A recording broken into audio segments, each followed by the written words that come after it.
여러분이 잘 아시는 베드로가 예수님 부인한 사건입니다. 이렇게 말씀드리면 이제 또 옛날 그 얘기 이렇게 생각하시죠? 많이 들어보셨으니까. 예수를 잡아 끌고 대제사장의 집으로 들어갈새 베드로가 멀찍이 따라가니라. 사람들이 뜰 가운데 불을 피고 함께 앉았는지라. 베드로도 그 가운데 앉았더니 한 여종이 베드로의 불빛을 향하여 앉은 것을 보고 주목하여 이르되 이 사람도 그와 함께 있었느니라 하니 베드로가 부인하여 이르되 이 여자여 내가 그를 알지 못하노라 하더라. 조금 후에 다른 사람이 보고 이르되 너도 그 도당이라 하거늘 베드로가 이르되 이 사람아 나는 아니로라 하더라. 1시간쯤 있다가 또 한 사람이 장담하여 이르되 이는 갈릴리 사람이니 참으로 그와 함께 있었느니라. 베드로가 이르되 이 사람아 나는 내가 하는 말을 알지 못하노라. 아직 말하고 있을 때 닭이 곧 울더라.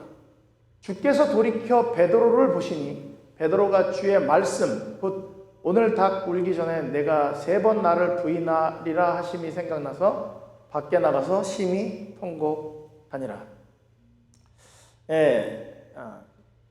어제 거의 뵌 분들이고 이제 오늘 다시 뵙는 분들은 별로 몇 분 안 계셔서 6개월 만에 다시 왔습니다. 이런 일은 별로 없는데 제가 뭔지는 모르겠어요. 그때는 목사님 안 계실 때 와가지고 그냥 되게 편하게 이렇게 즐겁게 하고 갔는데 목사님이 계시니까 더 신경 쓰이는데 그러다가 집사 수양회라는 거를 딱 붙여놓으니까 더 부담이 되는 것 같아요. 왜냐하면 한 달 전부터 한참 전이죠. 전부터 저를 압박을 해놔가지고 설교를 준비하는 내내 뭐 이렇게 집사 수양회가 항상 이렇게 구름처럼 위에 이렇게 항상 그림자를 그리고 있었습니다. 이게 지난주에 제가 저희 교회에서 설교한 내용인데 이게 왜 집사 수양회랑 연관이 있냐면 그거를 제가 생각하면서 말씀을 말씀을 이렇게 준비했기 때문에 그렇습니다. 하여튼 우리가 베드로를 볼 때 되게 좀 뭐라 그럴까 용기도 없고 줏대도 없고 남자 같지만 실수도 많고 그런 사람이라고 생각을 많이 하고 그렇게 살았어요. 제가 생각해 보니까 베드로가 교회에서 지도자로 있을 때 뒤통수가 되게 따가웠을 것 같아요. 왜냐하면 전적이 있잖아요. 뭐 예수님 용서를 해주는 거는 다음 일이고 시간이 지났는데 저분이 베드로셔 그러면은 이렇게 하면 어떨까요? 기분이 벌써 뒤에서 어떨 것 같아요? 지금 너 또 그때 그 얘기 하나? 막 이런 생각이 들 것 같지 않아요? 예를 들어서 목회자가 뭐 어디 교회에서 돈 문제가 있었다든지 여자 문제가 있었다든지 뭐 사실이건 아니건 소문이 났었다고 합시다. 근데 담임 목사로 왔어요. 근데 사람들이 뒤에서 이렇게 눈을 예쁘게 안 뜨고 이렇게 뜨면서 이렇게 하면 어떨 것 같아요? 또 그 얘기 하는구나 이게 될 것 같아요. 베드로가 아마 순교 당하기 전까지 교회 지도자로서 앞에 설 때마다 항상 하나님의 말씀을 기꺼이 전하지만 여기 밑에는 뭐가 있을까요? 나는 예수를 3번이나 부인했던 사람. 이게 안 없어지는 거예요. 그러니까 여러분들께서 성경을 연구하고 할 때 저도 이제 이 생각은 이번에 처음 해본 것 같아요. 그냥 항상 이렇게 딱 읽으면서 예수님이 그를 용서한 거였을 때만 되게 막 부각시키고 그랬지 베드로가 예수님을 부인한 거에 대해서 그 베드로의 입장에서는 그렇게 생각을 별로 안 해본 것 같더라고요. 그래서 이 베드로의 부인 이 이야기는 성경 사복음서에 다 기록이 되어 있습니다. 네 군데 다. 마태, 마가, 누가, 요한. 다 기록되어 있는데 욕하고 저주하니라 이거는 마태하고 마가가 써놨어요. 마태는 예수님 제자로서 옆에서 항상 봐왔잖아요. 베드로를. 그러니까 사실대로 썼고 뭐 마가도 그렇게 썼는데 누가는요. 그냥 이 사람아 나는 모른다 이렇게 부드럽게 쓴 사람은 누가예요. 뭐 요한도 적나라하게 다 써놓고요. 그리고 다른 성경에서는 다 울음소리를 듣고 베드로가 회개했다 이렇게 되어 있는데 누가복음에만 뭐라고 기록되어 있냐면 예수께서 보시니 예수님하고 베드로가 눈이 딱 마주친 거를 이야기합니다. 여러분들은 이제 베드로를 욕하는데 베드로를 욕하시면 안 됩니다. 첫 번째, 예수님이 먼저 베드로를 배신했어요. 베드로 입장에서 보면. 자, 자기가 딱 보니까 말씀이 너무 좋아서 쫓아왔어요. 그랬더니 사람 낚는 어부가 되게 해주겠대요. 고기는 낚아봤는데 사람은 안 낚아봐가지고 뭔지는 모르지만 이분이 메시아라 그러니까 쫓았어요.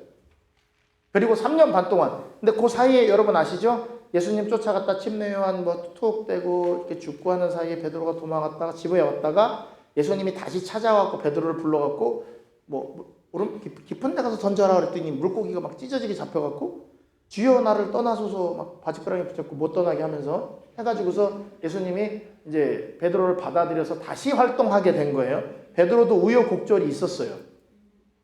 그리고 예수님이 정말 베드로 눈앞에서 고친 병자가 몇 명이 있어요?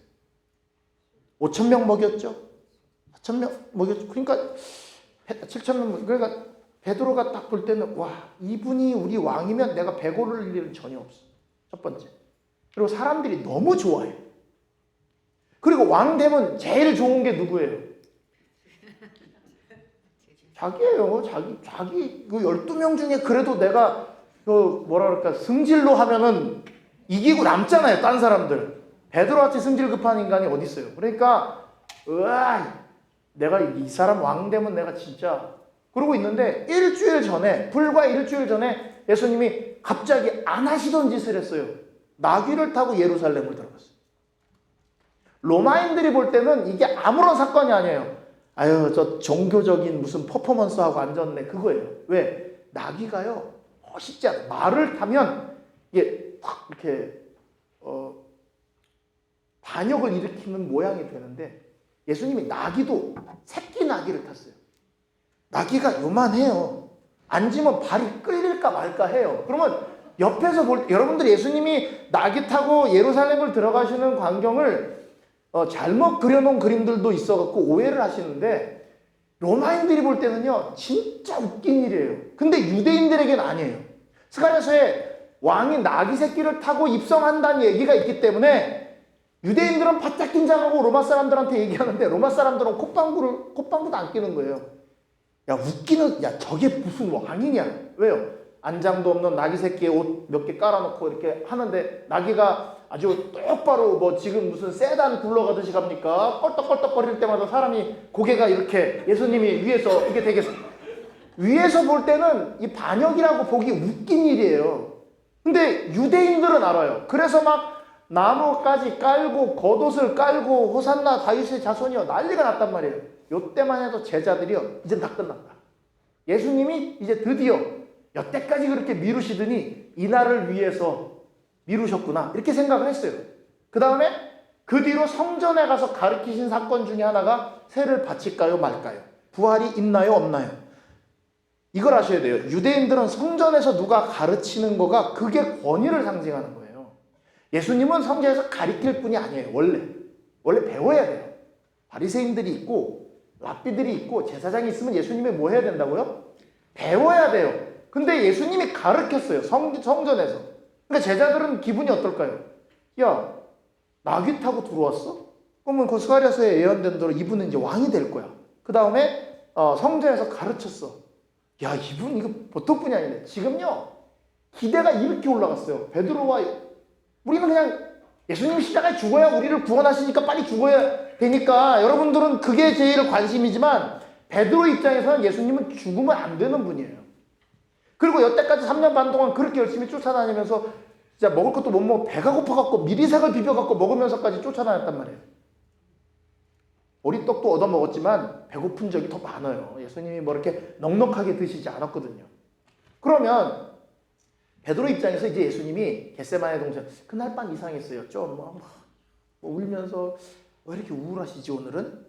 왕되기 전에 부담되시나? 이제 이런 생각하고 깨어있어 기도해라 그러는데 졸려 죽겠는데 무슨 또 맨날 자듯이 또 잔 거예요 그냥. 근데 일어나 나를 잡으러 왔다. 봤더니 유다가 예수님한테 뺨에 키스를 하면서 반역을 하고 예수님이 잡히는 걸 봤어요. 그리고 베드로가 칼을 빼가지고 했는데 제가 그래서 두 가지 의미를 막 찾아봤어요. 그러니까 귀를 잘랐다는 것은 너는 내 종이다. 뭐 이런 뜻도 있대요. 근데 예언의 신 보니까 귀만 잘랐을 뿐이다. 그러니까 실력이 없었어요. 고기 배 따는 거는 뭐 실력이 좋았는지 모르겠지만, 회 뜨고 이런 건 잘했을지 모르지만 어쨌든 귀밖에 못 잘랐어요. 귀가 뭐 이렇게 떨어져 나간 것도 아니고 덜렁덜렁 들고 있었는지 예수님이 그걸 들어서 귀를 붙여주는 순간 베드로는 용기가 확 꺾였어요. 분위기가 이상해요. 이럴 뿐이 아닌데. 그래서 예수님을 따라갔어요. 여태까지 했던 걸 안 보여줬으면 기대도 안 했을 텐데 지금까지 기대를 잔뜩하게 만들어 놓고 갑자기 포박이 웬 말이냐고요. 안 잡혀가셨거든요. 지금까지. 옛날에도 잡으려고 그럴 때 그 사이를 유유히 빠져가셨단 말이에요. 근데 이분이 왜 잡혀가시지? 그래서 궁금했어요. 베드로가. 예수님을 따라갑니다. 어떻게 따라가냐면 멀찍이서 따라갑니다. 두 제자가 따라 들어갔습니다. 예수님의 재판장에. 시몬 베드로와 다른 한 사람이 들어갔다는데 이 요한이 있었잖아요. 이게 요한 자기 자신이에요. 여러분들은 성경 쓸 때 요한이 쓸 때 그 요한의 심령을 보셔야 돼요. 시몬 베드로와 내가 들어갔는데 이렇게 하지 않고요. 지를 조금 이렇게 약간 제3자적으로 이렇게 싹 쓰면서 신비하게 쓴 경향이 있어요. 그래서 되게 재밌는 거는 이 제자는 요한은 자기는 대제사장과 아는 사람이라. 뭐 사돈의 팔촌도 되겠죠. 우리 안식교회 뭐 하여튼 한 번만 찔러보면 뭐 이렇게 다 연결되듯이 누구 욕하면 안 되는 거 아시죠? 교회 안에서는 다 욕하다 보면 다 걸려요. 조심하셔야 돼요. 예수와 함께 대제사장 집에 들어갔는데 요한은 베드로는 백이 없어갖고 밖에 서 있었어요. 대제사장을 아는 그 다른 제자가 이게 누구예요? 지예요. 자, 요한. 자기가 나가서 문 지키는 여자한테 베드로, 야, 얘 좀 들어가게 해줘. 그래가지고 같이 들어갔다는 거예요. 시대의 소망에는 딱 얘기를 해요. 이 두 명이 따라갔는데 두 제자는 베드로와 요한이었다. 두 명이 따라갔습니다. 자, 왜 그 재판정에 들어가게 했는가? 제사장들은 요한을 잘 알려진 예수님의 제자로 알았지만 여태까지는 지금 예수님의 백성들 때문에 무서워서 못 가뒀지만 이 밤에 끌고 들어와갖고 재판정에서 모욕당하는 걸 보면 하나님의 아들이 아니구나 이렇게 생각할 거라는 기대하에 들어가게 했다는 거예요. 요한은 밝히고 나는 예수님의 제자니까 들어가고 싶습니다 라고 얘기를 했고 요한이 또 얘기해줘서 베드로도 같이 들어가게 됐다는 것입니다. 이후에 어쨌든 두 명이 다 재판정에 들어갔습니다. 동트기 전이라 굉장히 추웠어요. 그래서 베드로는 같이 둘이 들어갔는데 둘이 같이 이렇게 붙어 있었던 게 아니라 추울 때였대요. 동트기 전.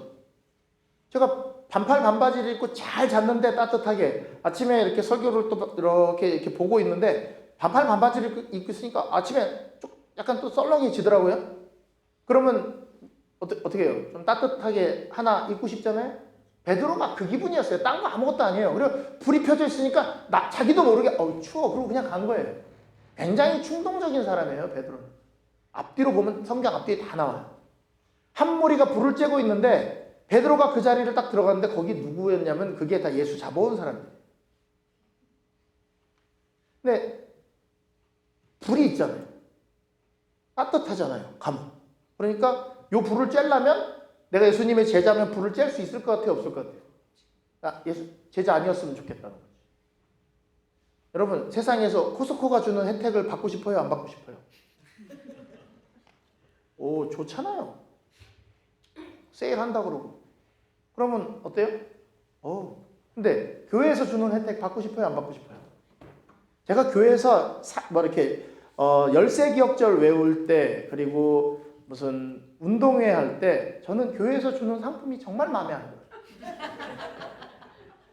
꼭 필요하긴 한데 어디다도 이렇게 갖고 가기도 민망하고 안 갖고 가면 손해 볼 것 같은 그런 상품을 줘요. 지퍼라, 뭐 키친타올, 비누, 치약.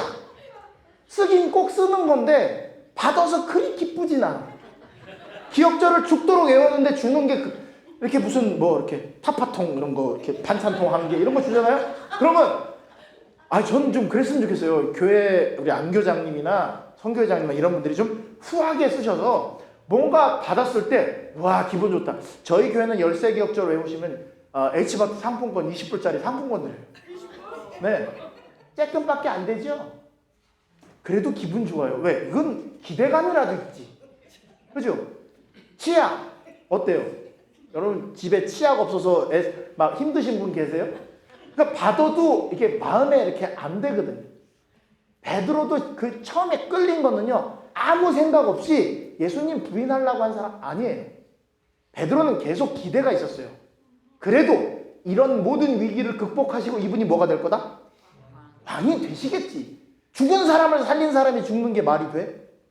소경 눈뜨게 하고 안전뱅이를 고치고 이런 분이 죽는다고? 말도 안 되는 소리 하고 있네. 지금 이 기대를 가지고 다 도망갔지만 요한하고 베드로가 예수님 옆에 왔는데 이 따뜻한 불이 하나 있으니까 눈이 획가닥 뒤집혀갖고 그걸 온 거예요. 와갖고 섞여서 여기 불을 쬐려면 내가 어떤 사람이어야 돼요? 예수를 끌고 온 사람 중에 하나가 됐으면 좋겠다. 요 생각을 했다는 거예요.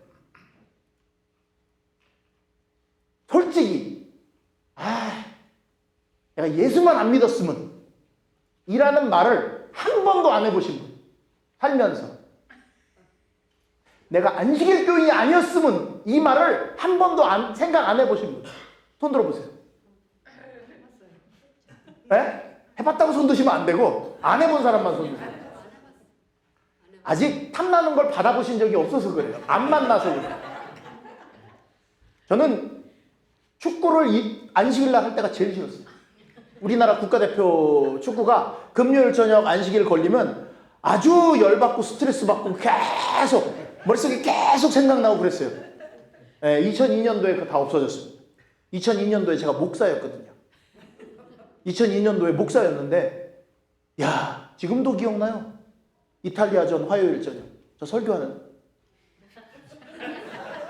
포르투갈전 금요일 저녁 제가 설교하는데 여러분 막 설교하는데 갑자기 우와 그래요. 밖에서 막 난리가 났어요. 그래서 설교하다가 저희가 한 골 넣은 것 같습니다 이렇게 했어요. 설교하다가 너무 그게 다 시험거리예요. 그런 게. 그런데 2002년도에 우리나라가 4강 갔잖아요. 그건 저 때문에예요. 저 때문에. 제가 우리 청년들 다 붙잡아갖고 니네 가지마. 어디 길거리 응원을 나가 안식일에. 니네 나가면 니네는 니네 자리 지켜. 그리고 저도 못 보니까 어차피.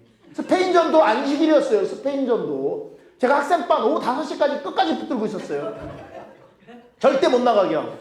나가는 놈 있으면 아주 막 예화를 들어가지고 아주 골치 아프게. 제가 냉장고에서 나오는 말 잘한다 그랬잖아요. 꼼짝도 못하게 했어요. 그래서 우리나라가 4강 간 거예요. 제가 그날 이후로 안식일 날 운동 보는 거에 대한 그 시험거리가 없어졌어요. 감사합니다. 목사가 2002년도에 그거 이겼다니까요. 베드로가 그랬어요. 별거 아니었어요. 여러분들도 예수님을 부인하게 되는 게 큰 일이 아니에요. 막 천주교회가 막 핍박하면서 손톱을 막 뽑으면서 너 믿을래 안 믿을래 이렇게 하면 예수를 거부하는 게 아니고요. 오늘 나에게 주는 편안한 거 한 가지가 그거를 거부하지 못하고 그거에 딱 집착할 때 거기서부터 시작되는 거예요. 베드로는 준비된 사람이었어요. 반역이. 예수를 끌고 갔는데 멀찍이 따라갔대요. 요한하고 비교해 볼게요. 요한은 어땠냐면요. 딱 재판장에 들어갈 때 나 예수님 제자야. 하지만 들어갔을 때 그 사람들과 섞이지 않고 딴 데로 딱 떨어졌어요. 아예 분리됐어요. 예수님을 욕하는 무리와 섞이지 않았다. 그는 거짓된 성격을 가장하여 자신을 의심받게 하지 않았으므로 질문도 안 받았대요. 근데 베드로는 불 때문에 잠깐 가갖고 옆에 이렇게 쭈그리고 앉았다가 3번의 질문을 받은 거예요. 저는 안식일 교인입니다 라고 얘기하면 질문을 안 받아요. 근데 크리스찬이에요? 그냥 이러고 말아요. 크리스찬이에요? 그러다가 뭐 얘기를 하면 안식일 교인이라고 그때 얘기가 애매해져요. 제가 이제 한국에 있을 때 학생들 전도를 할 때는 침례 얘기를 제일 먼저 해요. 여러분들 구도자를 만나서 성경을 가르칠 때는요, 침례 얘기를 나중에 할수록 손해예요. 왜 그런 줄 아세요? 잘해준 다음에 나중에 그러면 침례 그러면요, 여태까지 잘한 게 다 뭐 때문이에요? 침례 때문에. 그러니까 처음에 만나면 난 네가 침례 받고 교회 다니면 좋겠어 라고 얘기하세요. 뭐라고 얘기하라고요? 왜 좋은 얘기 안 하세요? 자, 나는 네가 침례받고 교회 다녔으면 좋겠어. 그러면 사람이 침례 안 받아 그럴 것 같아요? 나 교회 안 가 그럴 것 같아요? 교회 가고 안 가는 게 이 사람의 마음의 관심이에요. 근데 침례받고 교회 갔으면 좋겠어 라고 얘기를 하면 교회를 가게 되면 뭐는 받는 거예요? 나는 뭘 얘기를 했어요 이미? 침례 얘기를 했어. 그러니까 나중에 침례 얘기를 해도 괜찮아요. 근데 아무 말도 안 하고 잘해줘. 엄청 잘해줘. 잘해주고 하다가 침례 이번 주에 그러면요. 아, 이 인간이 나를 엮으려고 여태까지 잘해줬구나. 이렇게 돼요. 여러분들이 잘한 게 잘못될 수가 있어요. 그러니까 무슨 생각을 하냐면 구도자 입장에서 생각을 하셔요. 처음 교회를 다니는 사람의 입장에서는 침례받고 교회 다니고 이런 거에 개념이 아무것도 없어요. 근데 나는 엄청 잘해주고 그 다음에 나중에 상처받죠. 내가 김치도 담가줬고 애도 봐줬고 뭐도 해줬는데 이게 교회를 하나? 이렇게 되죠. 아니요. 처음부터 솔직하게 얘기하면 돼요. 그러니까 얘는 그냥 요한은 들어가서 나는 폭도들의 주목을 피해서 한적한 곳으로 갔지만 될 수 있는 대로 예수님 가까이 있고자 했고 베드로는 가까이 안 있고 조금 멀리 떨어져 있으려고 그랬어요. 예수님이 항상 여러분 옆에 있으면 좋겠어요? 조금 떨어져 계시면 좋겠어요? 되게 불편하실 텐데요. 예수님이 맨날 옆에 있으면? 시어머니가 맨날 옆에 붙어 있으면 좋겠어요? 아니면 떨어져 계시면 좋겠어요? 가끔 시어머니 어디 가시면 좋겠죠? 3박 4일 여행. 애들한테 물어봐야 돼요. 엄마 아빠가 맨날 집에 있는 게 좋아요? 아니면 한 3박 4일 여행 가시는 게 좋아요? 질문이 떨어지지도 않았는데 고개를 좌우로 막 흔들잖아요.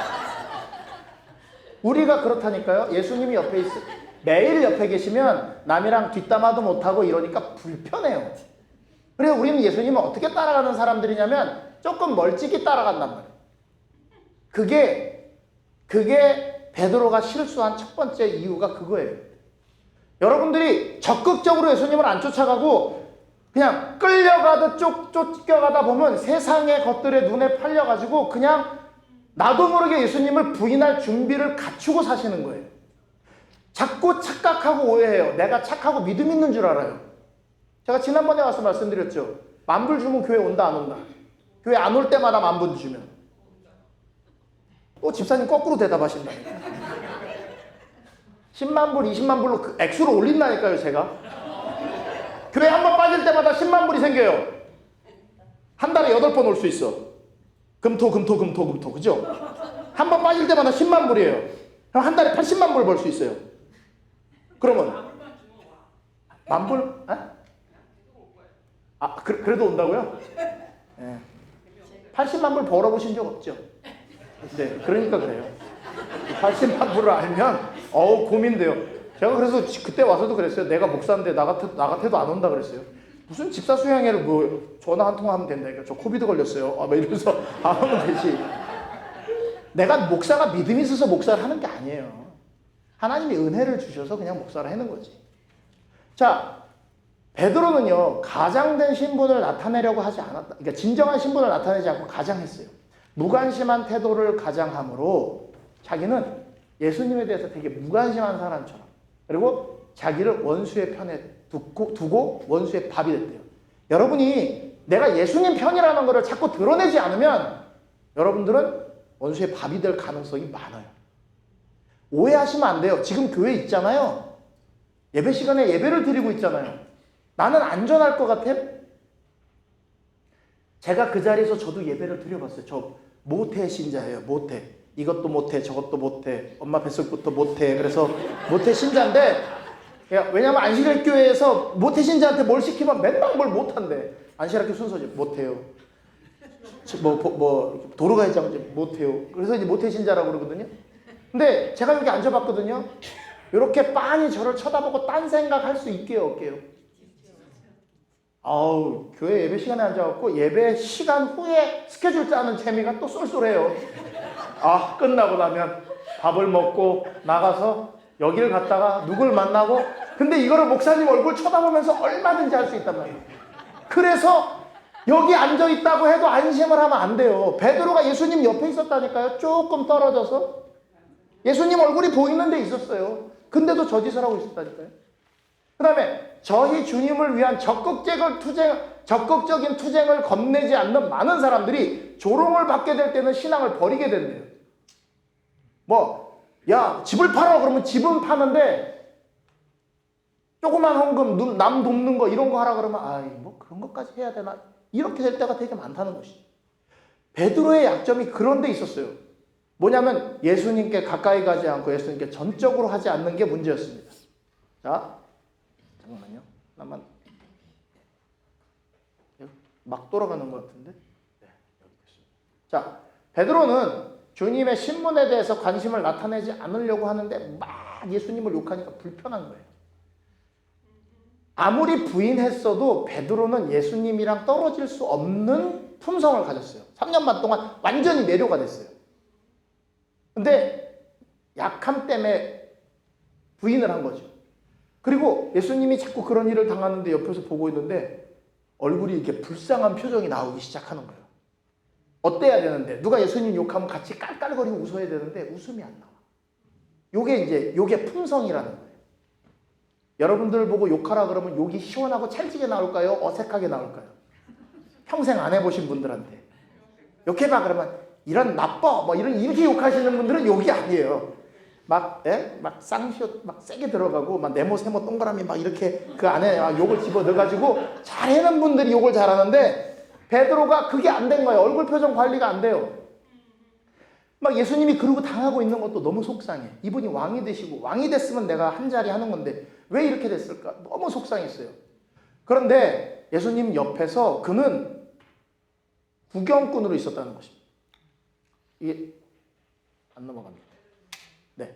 자, 그는 자기의 솔직한 감정을 숨기기 위해 예수님을 핍박하는 자들의 얼토당토하는 조롱에 가담하려고 힘썼다. 그래서 그 사람들이 얘기하는 거 따로 말하려고 그러는데 톤이 달라요. 예, 여러분들 욕하시는 분들, 찰지게 욕하시는 분들 있잖아요. 막 톤이 달라요. 여러분들은 못해요. 시켜도. 예, 저도 막 하려고 해도 어색한데 뭐. 왜냐면 안 해봤기 때문에. 근데 막 격분하고 베드로가 난리가 난 거예요. 근데 지금 베드로의 자리는요. 어떤 자리냐면 구경꾼 자리예요. 왜냐하면 예수님이랑 같은 자리, 예수님은 지금 뭘로 계시냐면 구경거리로 계시는데 베드로는 어디로 갔냐면 구경꾼의 자리로 간 거예요. 교회에서 집사님, 장로님, 교인들 딱 교회에서 목사님이 뭐 합시다 그러면요. 구경거리가 돼서 일하는 사람이 있냐 하면 구경꾼이 되시는 분들이 계세요. 교회에서. 그래 해봐. 내가 봐줄게. 그래 해봐. 그래 좋겠다. 그래 해봐. 나는 안 해. 앞에서 찬양을 열심히 지도해도 안 해. 그래 잘하네. 구경꾼이에요. 교회 와서도 얼마든지 구경꾼이 될 수 있어요. 노래 못해도 좋고 음치여도 좋고 저희 교회 음치인 장모님 한 분 계세요. 그분이 목소리가 되게 크세요. 앞에서 노래를 부르시면 가끔가다 나도 음이 헷갈릴 때가 있어요. 근데 열심히 부르세요. 보청기를 끼시기 때문에 소리가 잘 안 들리셔서 그런지 목소리가 굉장히 크세요. 노래를 부르는데 나랑 같은 노래를 부르시는 게 맞나? 싶은데 계속 크게 부르세요. 그분은 너무 감사해요. 은혜가 돼요. 모습만 봐도 은혜가 돼요. 이게 설교 단상에서 이렇게 밑에 내려놓아 봐도. 그런데 세 번째 딱 이 얘기가 왔을 때 여기 뭐라고 그랬냐면 자기가 위장한 이 신분을 유지하기 위하여 이 불죄 있는 특권을 유지하기 위하여 저주하고 욕함으로 그의 주님을 부인했다. 이게 별거 아닌 일에서 시작됐다는 것입니다.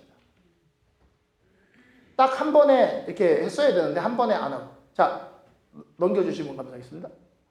자, 비열한 저주의 말이 베드로의 입술에서 발해지면서 다구름 소리가 나오고 있을 때 구주께서는 얼굴을 찌푸린 재판장들로부터 얼굴을 돌려 그분의 가련한 제자를 유심히 바라보셨다. 재판을 예수님이 지금 이렇게 재판을 받고 있는데 사람들은 욕하고 막 맞아가면서 재판을 받고 있는데 딱 욕을 하자마자 닭이 딱 울자마자 예수님이 재판을 받다가 베드로를 이렇게 쳐다본 거예요. 고개를 싹 돌렸어요. 그러니까 베드로하고 눈이 딱 마주쳤죠. 근데 어떤 얼굴로 봤냐?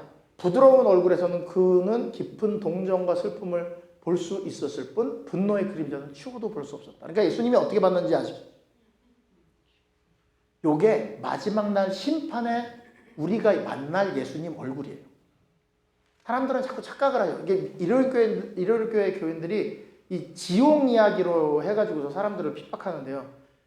불에 떨어져 죽으면 차라리 그냥 에이 때려쳐라 죽자 이렇게 하면 되는데요. 더 힘든 게 뭔지 아세요?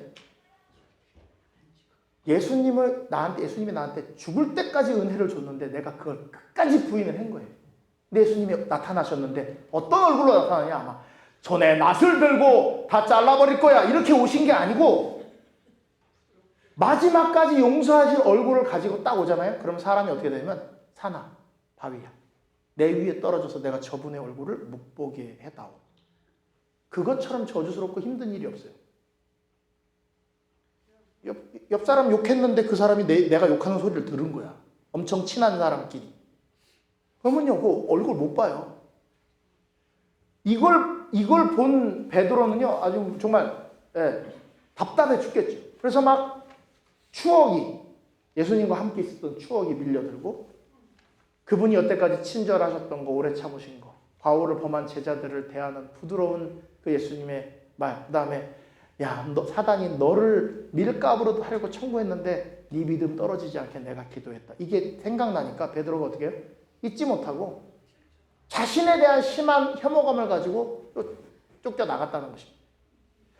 그리고 막 부들부들 떨고 있는데 예수님의 얼굴을 딱 보고 있는데 예수님이 이렇게 보고 있잖아요. 베드로를 보고 있는데 재판정에서 판사가 얘기하는데 피고가 딴짓하고 있으니까 옆에 있는 사람이 어떻게 한 거예요? 어디를 쳐다봐? 빡 때린 거예요, 예수님을. 그걸 본 순간 베드로가 뛰쳐나가게 된 것이죠. 베드로의 자리와 요한의 자리가 있는데 교회의 직분을 맡은 사람이나 그렇지 않은 사람이나 우리는 두 자리에 그 중에 하나를 택하게 되어 있습니다. 하나는 구경거리의 자리고 하나는 구경꾼의 자리예요.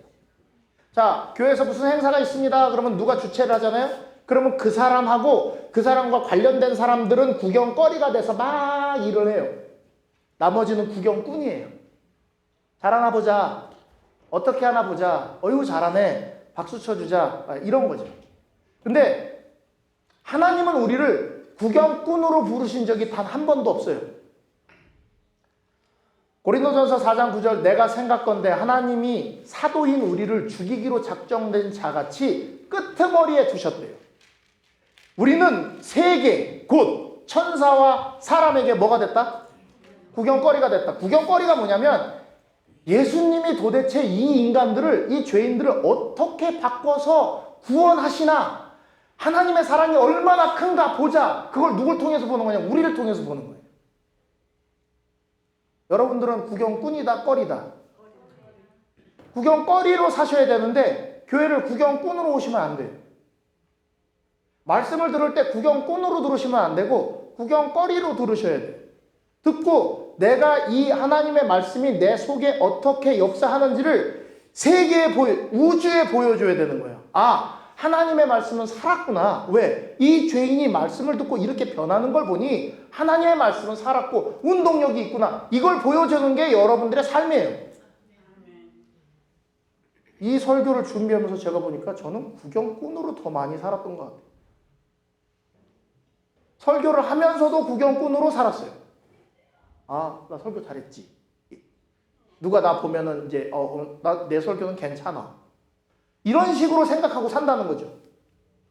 그러면서 나는 다른 사람한테 변하기를 기대하면서 설교를 한다는 거예요. 목사도 똑같아요. 목사나 여러분들의 역할은 여기 서 있느냐 거기 앉아 있느냐 역할이지 우리가 하나님께서 우리를 죽기로 작정된 자같이 끄트머리에 두셨는데 솔직히 여기서 자기 목숨을 장담할 수 있는 사람이 누가 있는데 오늘이라도 죽어도 그죠? 변명할 수도 없고 솔직히 마른 하늘에 지하실에서 벼락 맞아 죽어도 할 말 없는 죄인들인 거 내 속에 있는 건 아무한테도 얘기 못하는 그런 죄가 있는 거 다 있잖아요. 예수님은 이 땅에 구경거리셨어요. 백성들이 십자가에 못 박힌 걸 봤어요. 어떤 구경거리였냐? 하나님이 세상을 이처럼 사랑하셨구나 하는 걸 보여주는 구경거리로 예수님이 평생을 사셨어요. 그리고 십자가에 달려 돌아가시는데 사람들이 서서 구경하면서 야, 제가 그리스도면 야, 우리도 좀 구원해봐라 이렇게 얘기를 했다는 거죠. 집사님들 하시는 모든 일이 다 구경거리입니다. 그 일에 뭐가 드러나야 되냐면 하나님께서 살아계시고 그분이 역사하고 계시고 그분의 말씀은 죄인을 변화시키는 능력이 있구나. 이걸 보여줘야 되는 게 우리 삶이에요. 집사님, 장로님, 목사님, 그리고 모든 교우들, 이 크리스찬이라고 말하는 예수를 믿는다는 사람들은 다 온 우주의 구경거리라고요. 여러분이 망하면 하나님의 이름이 욕을 먹는 거예요. 안 되는구나, 하나님이. 그렇게 아들까지 줬는데도 못 구하는 건 못 구하는구나. 이 소리를 여러분 때문에 하나님이 들으셔야 되겠느냐 이거죠. 그렇기 때문에 우리는 구경거리로서 살아야지 구경꾼으로 살면 안 된다는 것입니다. 힘들다는 이유로, 바쁘다는 이유로, 여러 가지 핑계로, 나는 교회에서 상처받았다는 이유로 구경꾼의 자리로 물러가지 마시기 바랍니다. 나한테 조금 혜택을 주는 것 때문에, 몇 가지 나를 편리하게 만드는 것 때문에 감히 하나님의 은혜를 뒤로 하고 그 편안한 자리에 나갔다가 사단의 올무에 빠지지 않았으면 좋겠습니다. 밝히세요. 난 안식일교회 다녀. 네가 말하는 안식교. 이렇게. 우리는 재림교회야, 안식일교회 아니야. 막 이렇게 하지 마세요. 다 안식일교회로 알고 있는데 왜 또 재림교회라고 이름을 또 섞어갖고 그렇게 뭐 흐려요. 이단 아닌 것처럼. 우린 이단이에요. 그들이 볼 때. 그들이 볼 때 이단. 인정하세요, 그냥. 아, 그래. 그런데 너무 착한 이단. 이단 같지 않은 이단. 아우, 저 이단은 좀 달러 뭐가. 이래야 돼요. 이단은 이단이네. 이러면 안 돼. 식당 가고 이거 빼주세요. 이거 빼주세요. 드시지 마세요. 그냥 조용히. 그게 문제라니까요. 제가 되게 웃긴 얘기 해줄까요? 동태 매운탕에 동태 빼고 해주세요. 피자집에 가서 치즈 빼고 해주세요. 아니, 개인적으로 신앙을 지키시는 건 좋아요. 우리끼리 있을 땐 그러셔도 돼요. 그런데 아니, 제가 존경하는 장로님이 그렇게 드세요. 우리 있을 때 그렇게 드세요. 근데 이게 밖에 사람들 앞에서 그러면 이상한 일이에요. 피자를 쫙 시키는데 가갖고 without cheese 딱 그러면 주문받는 사람이 이 사람은 피자집에 왜 왔지? 이렇게 된단 말이죠. 그러지 말라니. 건지지 말고 그냥 눌러놓고 드세요. 그냥. 다 우러났어요 이미. 그거 먹는다고 아니 근데 그 맛있어서 드시면 안 돼요.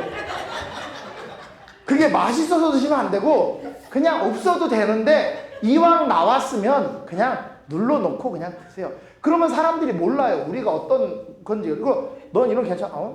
나 상관없어. 괜찮아. 아니 그리고 밤에 또 생각나고 한 그릇 더 시켜 먹고 이러면 안 되고 그냥 그런 거에 대해서 달관한 모습으로 사실 수 있어야 돼요. 밖에 사람들이 나를 볼 때 상식적으로 이상하면 안 돼요. 우리는 영혼이 중요한 사람들이지 그 사람과의 관계가 중요한 사람들이지 먹는 게 우리 이렇게 얘기하면요. 제가 이 말을 했다가 지금 한국에서부터 계속 쫑크를 먹고 있는데 목사님 그렇게 말하면 그 먹는 사람들이 용기를 얻습니다 이러는데요. 용기 얻으시는 분들은 저주를 받으시기 바랍니다. 용기 얻으시면 안 돼요. 용기를 얻는 게 아니라 이 먹는 거 생각할 시간에 그 영혼과 밥 먹는 그 영혼을 어떻게 생각할지를 더 고민하시라고요. 이거 신경 쓰지 말고. 그러니까 삼겹살을 먹으라고요? 아니라고. 그런 게 아니라고. 내가 지금 이 사람하고 같이 있는 시간이 소중해야 돼. 그래야 고상하고 이쁜 이단이 돼요. 애플이 이단이에요. 애플이요. 딴 데랑 소통이 한 개도 안 돼요. 기계를 더럽게 만들어놨어요. 이거 뭐 하려고 그러면요. 다 섞어놔야 되는데 이뻐요. 다 갖고 싶어요. 안식교회가 좀 그랬으면 좋겠어요. 안식교회는 생긴 것도 이상하고 먹는 것도 이상하고 하는 것도 이상하면 이거는 우리는 삶의 존재 이유가 없는 거예요. 이상한데 이뻐 괜히. 같이 있고 싶어. 이래야 되는 거예요. 저도 다 애플 쓰잖아요. 왜? 이쁘다니까요. 지들끼리는 편해요 또. 지들끼리는요 얼마나 호환이 잘 되는지 몰라요. 다 넣어가지고 다 옮겨다니고 다 그래요. 딴 컴퓨터로 옮기려고 그러면 난리예요. 그러니까 우리는 어떻게 살아야 되냐? 애플 같은 이단 이뻐야 화장도 이쁘고 작동도 이쁘게 되고 그리고 뭐까지 막 가지고 싶을 만큼인데 뭔가 좀 이상한 이래야 되는데 안식교회들은 이상해요. 안식교회들은 이상해요. 뭐 먹어요? 뭐 먹어요? 안 먹죠. 막 이런 소리를 듣는다. 아니 예수 그리스도가 우리를 위해 십자가에 돌아가시고 우리를 구원하신 게 막 이렇게 올라가야 되는데 맨날 현미밥 먹어야 된다. 저 사람들은 숟가락도 먹어. 이상해. 뭐 이런 소리 듣으니까 어디 가서 창피해요. 아주 자랑스러운 이단이 되세요. 처음부터. 왜? 우리는 뭘로 부름을 받았으니까? 구경거리예요. 잘 보여야 돼요. 자, 요한계시록 몇 가지 읽고 마치겠습니다. 하나님은 죄에 사로잡힌 자들을 해방시켜 흑암의 왕국에서 빛의 왕국으로 옮기시기를 갈망하신다. 요거를 하나님이 샘플로 보여줘야 되겠는데 그걸 택하신 분들이 여러분들이에요. 우주의 구경거리인 하나님의 교회는 샬롯교회 하나님의 교회 맞습니까? 네, 대답 안 하신 분들은 그냥 그렇게 사시기 바랍니다. 구경거리인 하나님의 교회는 남녀들의 생애 가운데서 여기 남과 여에 포함 안 되는 사람 있어요 없어요? 예, 다 들어가죠. 예, 여러분들의 남과 여의 생애 가운데서 그리스도의 속죄의 희생의 능력을 나타내 보인다. 그러니까 하나님의 교회가 보여야 될 게 그거라고요. 뭐 먹고 안 먹고 안식일 우리는 무슨 남은 무리 막 이런 얘기하지 마시고 그냥 잘 사시는 남은 무리처럼 보여요. 오늘 그리스도는 당신의 교회를 통하여 당신의 가족의 일원이 되도록 모든 사람들을 초청하신다. 사람들이 여기 보면 와, 나 이 교회 교인이 되고 싶어 라고 부르게 하겠다는 거예요. 비디오 찍어서 보여드리고 싶다니까. 얼굴 보면 안 오고 싶어요. 설교 듣는 표정이 그렇고요. 밖에 나가셔도 이러면 안 돼요. 얼굴 표정에 책임을 지셔야 된다니까. 찬양을 이렇게 하면 되겠어요. 그러니까 이렇게 은혜 받는 대로 이렇게 하셔야 되는데, 그러니까 여러분들은 그냥 내 기분대로 예배를 드리고 내 기분대로 예배를 드리고 가는 사람이 아니고 하나님이 여러분들을 통해서 다른 사람을 이리 데려오려고 부르신 분들이라는 거예요. 잘하셔야 돼요. 하나님 대표로 일하는 거니까. 나는 그리스도의 제자들이 지상에 있는 그리스도의 대표자들이며 얼마나 참 영광스러운 자리입니까? 하나님께서 그들을 도덕적으로 어두운 이 세상에서 천락과 음내와 도시들과 온 세상의 산지에 있는 빛으로, 즉 세상 곧 천사와 사람에게 구경거리로 삼으시려고 계획하시는 것을 보았다. 제발 잘 됐으면 좋겠다. 이게 하나님 마음이에요. 샬롯교회가 우리 새로 오신 목사님과 이 역할을 잘 감당하기를 바랍니다. 그래서 이 생명과 구원의 길에 대한 지식이 없는 사람들에게 하나님께서 그 빛을 잘 전달하는 통로가 하려면 통로가 넓어야 되겠어요? 좁아야 되겠어요? 그러니까 우리가 속을 좁게 해야 되겠어요? 넓게 해야 되겠어요? 네, 오해거리 있어도 그럴 수도 있지 뭐 넘어가고 이렇게 넓어야 교회지. 딴 식으로 하면 나는 교회를 못 나와 막 이런 식으로 하시면은 교회가 점점 어려워집니다. 직책을 맡은 모든 분은 구경거리입니다. 그러니까 옆에서 쳐다보고 이거 욕하는 사람은 구경꾼이 욕하는 거예요. 무슨 일이 잘못될 때 안타까운 사람들은 구경거리예요. 욕하는 사람은 구경꾼이에요. 그러니까 이제 앞으로 교회에서 무슨 일이 있는데 저거 있잖아, 뭐가 이상해 이렇게 말하는 사람은 딱 보시고 그러세요. 구경꾼이네 이렇게 얘기하세요. 무슨 말인지 알겠죠? 누가 열심히 일할 때는 어떻게 해야 돼요? 못 도와줘서 안달이어야 되는데 뒷짐지고 있다가 잘못한 거 얘기하는 사람이 있으면 그런 사람이 교회를 망가뜨리는 사람이 되는 거예요. 좋을 때 이 얘기를 하게 돼서 너무 기쁘고 행복합니다. 만약에 진짜 막 어려울 때 와서 이런 얘기를 했어봐요. 그러면 막 저 목사님이 얘기했구나, 나 얘기하는 거야 막 이렇게 생각하실 텐데 지금은 다 좋으시잖아요. 제발 여러분들은 하나님께서 부르신 통로고 구경거리니까 제발 어떤 일이 있어도 내 책임이에요. 나도 공동 책임자예요. 내가 열심히 해야겠다. 내 기도가 부족하고 잘해야 되겠다. 이 교회는 구경꾼 한 명 없이 모두 구경거리로 하나님의 영광과 빛이 밖으로 흘러나가서 사람들이 여기 들어오고 싶어서 안달난 그런 교회. 주차장 안 그래도 모자른데 바꿔야 되겠죠, 교회를? 좀 더 큰 데로? 네.